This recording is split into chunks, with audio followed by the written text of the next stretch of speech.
Timur saya enggak mau, tapi kalau tentara paling berat sendiri sebagai gugatan aku lahir, kalau umpamanya seorang wanita tidak tanggung jawab kepada anaknya, umpamanya dokter, tapi keterangan kamu habis ngebom Surabaya matamu pijat, aku bilang gitu. Matamu yang tidak tahu, aku bilang gitu.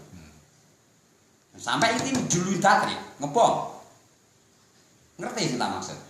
Ngerti aku. Ngebom ini segini loh. Oh iya, jebak. Nah itu diduli sampai pembunuhan ini, pembunuhan Madiun ini. Iya tuh.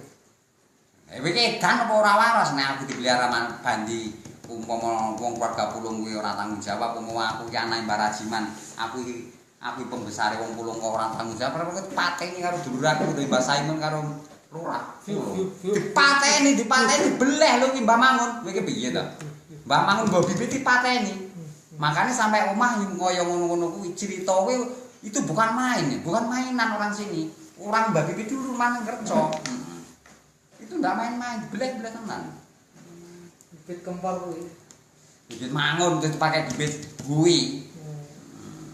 Terus sampai jam Mbah Sidik karo Mbah Kasman iki, Mbah Sidik karo Mbah iki terus disidang karo Mbah Jemadi.